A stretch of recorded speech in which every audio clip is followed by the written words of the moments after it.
देखो सुनो सभी, सुनो सुनो, देखो अभी पहली बार जब बच्चा होता है तो नहीं पता रहता है, ठीक है अपना सुनो, एक बार थोड़ा शांत हो, ठीक है। पहली बार जब बच्चा होता है तो ये नहीं पता है, तो आप लोग ऊपर का दूध पिला देते हो, ठीक है, कि आप पहले दबा के चेक करते हो कि निकल रहा है कि नहीं निकल रहा है। आप लोग ये सोचते हो कि दूध निकलेगा, सफेद रंग का दूध निकलेगा, बात सही है ना। कोई ये नहीं सोचता है कि पीला कलर का निकलेगा, सफेद सफेद निकलेगा, चिपचिपा चिपचिपा निकलेगा, ये चीज नहीं पता है। तो आप लोग क्या करते हो कि उसको जाने देते हो, बोलते ये तो दूध है ही नहीं, ये गंदगी है, इसको हटा दो, है ना। तो ये जो शुरुआत का जो 1 से 3 दिन तक चिपचिपा और बाहर निकलता है ना पानी, तो ये पानी क्या होता है, अमृत होता है, ठीक है। ये अगर बच्चे ने बराबर तरीके से दिन में 8 बार और रात में 4 बार अगर पी लिए हैं तो आपका बच्चा भविष्य में कभी बीमार नहीं पड़ेगा, ठीक है। लेकिन आप क्या करते हो कि आप इसको नहीं पिलाते, पहले डिलीवरी के बाद चेक करा कि दूध है कि नहीं है, सफेद लगा तो बोला कि चलो गाय का दूध ले आओ, बकरी का दूध ले आओ, ऊपर का दूध ले आओ, है ना। फिर यही दूध आप जो है तुरंत बच्चा रोया तो पिलाना शुरू कर देते हो, ठीक है। लेकिन इसका बहुत बड़ा नुकसान है, ये नुकसान है कि जैसे हम बड़े हो गए हैं तो हमारा जो पेट है ना वो एकदम दीवार, देख रहे हो ये एकदम चिकनी दीवार है, तो जो वो होती है पत्थर होते हैं ना, मतलब उदाहरण के तौर पे बता रही हूँ मैं, चिकनी दीवार तरह अपना पेट होता। पर जब बच्चा पैदा होता है उस टाइम पर जैसे दीवार में 4-4 ईंट अगर निकाल दोगे ना जगह से तो जो छेद बनेगा, तो हम बच्चे का पेट वैसा होता है, ठीक है। और बच्चा जो है ना वो बाहरी दुनिया से एकदम से अलग होता है, ठीक है। केवल माँ का दूध ही है जो बच्चे के शरीर के हिसाब से उसकी संरचना होती है, ठीक है। केवल वही बच्चे को बचेगा, उसके अलावा और कुछ नहीं बचेगा, ठीक है। तो अगर देखो माँ के दूध में शक्ति है, अच्छी चीजें हैं, तो जब वो उस छेद से बच्चे के खून में जाएगा तो बच्चे के शरीर को कोई नुकसान नहीं होगा।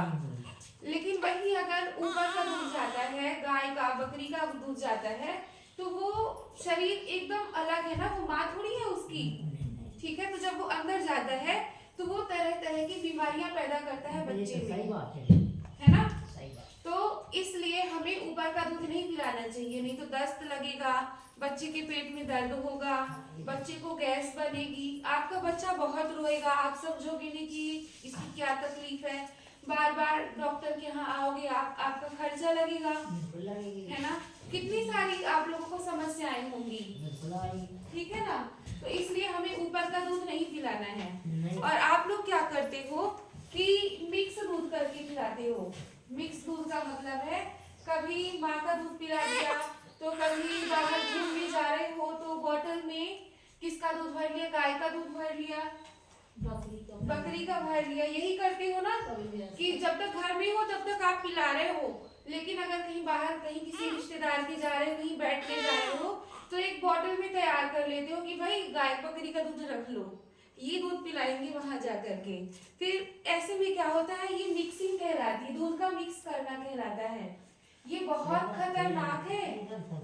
देखो माँ का दूध बच्चे का अपना है, लेकिन ये बाहर का है, तो जब दोनों दूध आपस में एक दूसरे से होते हैं ना, बदलते रहते हैं, तो बच्चे का पेट कंफ्यूज रहता है, हमेशा उसको दर्द होता है पेट में, ठीक है। हमेशा दर्द होगा, हमेशा दस्त लगेगा, हमेशा वो कोई ना कोई समस्या करता रहेगा बच्चा। इसलिए हमें दूध को मिक्स करके नहीं पिलाना है, समझ गए। अगर कहीं घूमने जाना है, कहीं कुछ जाना है, आपको लग रहा है कि आप नहीं पिला पाओगे, बोतल की जरूरत होगी, तो आप उसमें भी माँ का दूध ही रखोगे। माँ का दूध निकालना आना चाहिए आप लोगों को बच्चे के लिए। सोच लो कि आप 3 घंटे के लिए जा रहे हो, 4 घंटे के लिए जा रहे हो, तो उतनी समय के लिए बराबर पहले स्तन से दूध बाहर निकालो, बोतल में रखो और उसको आप इस्तेमाल कर सकते हो। माँ का आंचल से अगर दूध एक बार निकलता है तो नॉर्मल मतलब कि सामान्य तरीके से 4 घंटे तक उसका इस्तेमाल हम कर सकते हैं। एक बार माँ के आंचल से दूध निकला तो 4 घंटे तक हम उसको इस्तेमाल कर सकते हैं, ठीक है। लेकिन अगर कहीं फ्रिज की उपलब्धता है, सुनो, अगर कहीं फ्रिज रखा हुआ है तो आप उस फ्रिज में नीचे तरफ आप उसे 24 घंटे तक रख सकते हैं माँ के दूध को, ठीक है। लेकिन अगर आपको लग रहा है कि आपको और दिन के लिए जाना है तो आप फ्रीजर में रखो, फिर जब भी पीना हो तो नॉर्मल पहले रखो ताकि वो पतला हो जाए और फिर उसको दूध पिलाओ। बात समझ में आ गई ये वाली, कि माँ का दूध ही बच्चे को चाहिए और वो बच्चे के लिए पर्याप्त होता है, समझ गए ना? समझ गया। अभी कोई